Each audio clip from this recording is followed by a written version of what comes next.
Okay, so these are some things that it's a list that's been made by farmers, advocates, attorneys, policymakers in Hawaii. Your light on your phone is Oh, on. thank you. Sorry, I'm like blinding you. My bad, bro. I can't roll this joint right now. It's like, I know. I was like, what the hell? So basically, we're asking that the next awarded dispensary operating licenses be all social equity, and for the next 8 to match the 8 that's current, that 4 are social equity, and that 4 are also Native Hawaiian, or from socially disadvantaged farmers. And when it comes to the cannabis regulatory body, I know you heard us complain a lot about that, but we have recommendations for who should be on this body.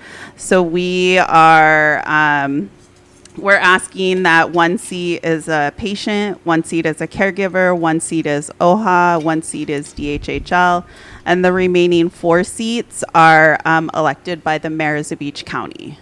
So that way each county that's fair. Gets a say. Has a rep. Right? So this is how we can make it fair, right? Because how do you make it equitable, right?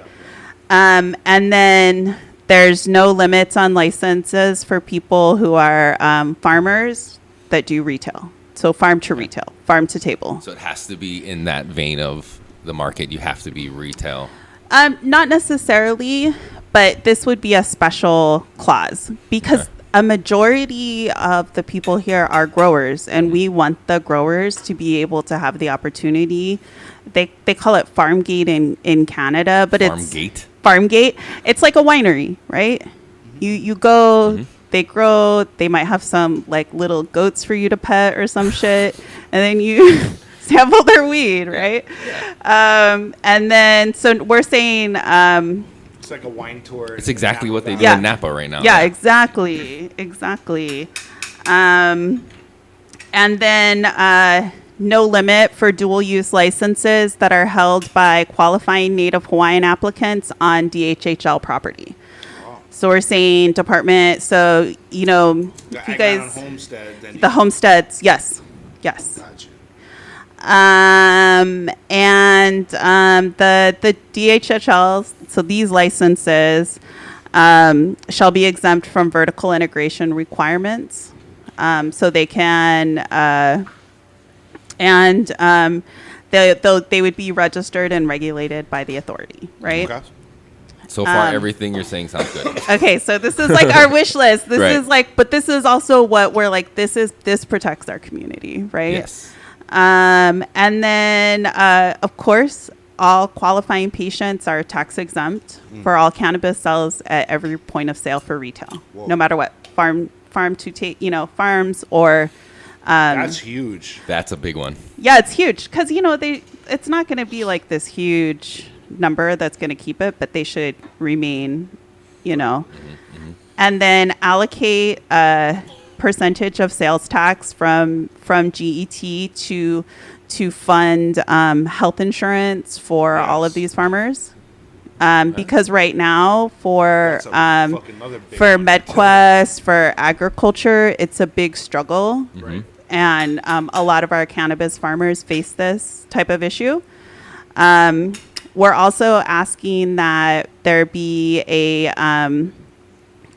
if this bill passes, that there's a 2-year moratorium on all adult use sales until everybody else can get licensed and be up and running. Right. So it pauses the pilot It's program gonna pause they it. have in Yes. Yeah. So the dispensaries would be able to continue to exist, but stick to continue. your medical side. Yes. Okay. Yeah. You're gonna be like, fuck, we gotta get stuck here.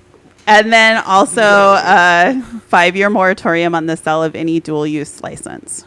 We're asking if they get this license that they can't get it just to sell it to an MSO. Right.